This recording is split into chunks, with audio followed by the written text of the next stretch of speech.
কথা বললেই বড় সমস্যার সৃষ্টি হয়। ছাত্র জনতার অভ্যুত্থানে আওয়ামী লীগ সরকারের পতনের ৯ মাস পর দেশ ছাড়লেন সাবেক রাষ্ট্রপতি আব্দুল হামিদ। গত ৮ মে বুধবার দিবাগত রাত ৩টা ৫ মিনিটে থাই এয়ারওয়েজের TG340 নম্বর ফ্লাইটে ব্যাংককের উদ্দেশ্যে দেশ ছাড়েন দেশের ইতিহাসে সবচেয়ে দীর্ঘ সময় দায়িত্বে থাকা এই রাষ্ট্রপতি। এরপর থেকে তার আর কোনো খোঁজ মিলছে না।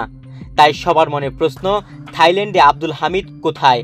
নাকি থাইল্যান্ডে পৌঁছে অন্য কোনো দেশে আশ্রয় নিয়েছেন তিনি? নিয়ম অনুযায়ী সাবেক রাষ্ট্রপতি হিসেবে তিনি থাইল্যান্ডে পৌঁছার পর বাংলাদেশ দূতাবাসের পক্ষ থেকে প্রোটোকল পাওয়ার কথা। সে সঙ্গে তিনি কোথায় আছেন সে তথ্য থাকার কথা দূতাবাসের কর্মকর্তাদের কাছে। একাধিক সূত্রে জানা গেছে আব্দুল হামিদের কোনো তথ্য নেই থাইল্যান্ডে অবস্থিত বাংলাদেশ দূতাবাসে। ঢাকা থেকে ছেড়ে যাওয়া বিমান থাইল্যান্ডে পৌঁছলেও দূতাবাসের কাছে সাবেক এ রাষ্ট্রপতি কোনো প্রোটোকল চাননি। জানা গেছে সাধারণত থাইল্যান্ডে আব্দুল হামিদ ব্যাংককের বামরুনগ্রাত হাসপাতালে চিকিৎসা নেন। রাষ্ট্রপতির দায়িত্ব থাকাকালে বিখ্যাত এই হাসপাতালে অনেকবার চিকিৎসা নিয়েছেন তিনি। তবে আব্দুল হামিদ দেশ ছাড়ার পর এই হাসপাতালেও চিকিৎসা নিতে যাননি। এই নামে হাসপাতালে কেউ চিকিৎসা নেননি বলেও জানা গেছে। শুধু তাই নয়, থাইল্যান্ডে দলের নেতাকর্মীদের সঙ্গেও তার দেখা হয়নি।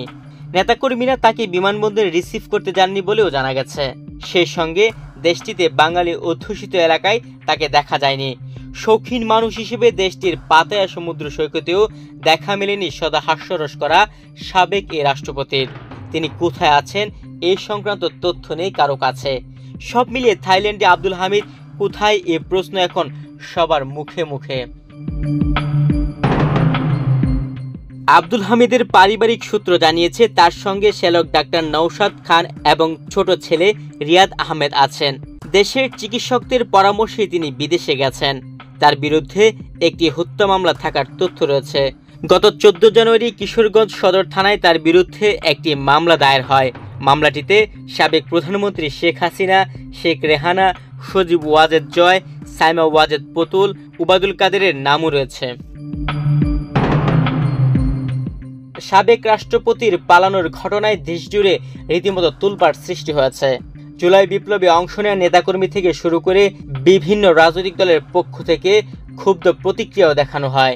এ ঘটনার দিন দিনাজপুরে গিয়ে ছাত্র জনতার তুপের মুখে পড়েন স্বরাষ্ট্র উপদেষ্টা লেফটেন্যান্ট জেনারেল অবসরপ্রাপ্ত মোহাম্মদ জাহাঙ্গীর আলম চৌধুরী। পরিস্থিতি নিয়ন্ত্রণে বিক্ষুব্ধ ছাত্র জনতাকে স্বরাষ্ট্র উপদেষ্টা বলেন, সাবেক রাষ্ট্রপতিকে যারা দেশ থেকে সহযোগিতা করেছেন তাদের শুধু পদত্যাগ না, তাদের শাস্তির আওতায় আনা হবে। যদি শাস্তির আওতায় না আনতে পারি তাহলে আমি চলে যাব। সেদিন রাতেই বিমানবন্দরে দায়িত্ব পালন করা কয়েকজন পুলিশ সদস্যের বিরুদ্ধে ব্যবস্থা নিতে দেখা গেছে। গত শনিবারও আব্দুল হামিদের দেশ ছাড়া নিয়ে কথা বলেছেন স্বরাষ্ট্র উপদেষ্টা। এই পরিস্থিতির জন্য যারা দায়ী, এই জন্য কিন্তু আমি কয়েকজন আপনারা জানেন যে কি করা হয়েছে, সাসপেন্ড করা হয়েছে, কাউরে অ্যাটাচ করা হয়েছে এবং একটা ইনকোয়ারি কমিটি করা হয়েছে। ইনকোয়ারি কমিটিতে মনে হয় 3 দিন কার্য দিবসের ভিতরে তাদের রিপোর্টটা সাবমিট করতে বলা হয়েছে এবং ওই রিপোর্ট সাবমিট করার পরেই যারা এটার জন্য দোষী তাদের এগেনস্টে আইনানুগ ব্যবস্থা নেওয়া। আমাদের কাছে এরকম কোনো নিষেধাজ্ঞা পাঠাইছে কিনা আমি জানি না। এটা বিভিন্ন মিডিয়া ছাপা হয়েছে। বিভিন্ন মিডিয়ায় তো অনেক সময় ভাই আপনি অনেক কথা একটা শোনেন, অনেক কথা বলেন, কিন্তু আমার কাছে এই ব্যাপারে কোনো কিছু নাই। আপনি যেহেতু বললেন আমি আবার ইনভেস্টিগেশন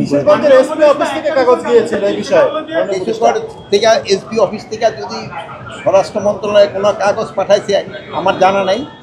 এই জন্য কিন্তু একটা ইনকোয়ারি কমিটি করা হয়েছে, যেহেতু ইনকোয়ারি কমিটিটা এটা পুঙ্খানুপুঙ্খানু দেখে এটার বিরুদ্ধে একটা আইনানুগ ব্যবস্থা নেওয়ার জন্য বলবে এবং এটার জন্য যারা দোষী তারা কেউ আইনের আওতায় তাদের শাস্তি পেতেই হবে। তুহিন ভুইয়া, বাংলাদেশ প্রতিদিন।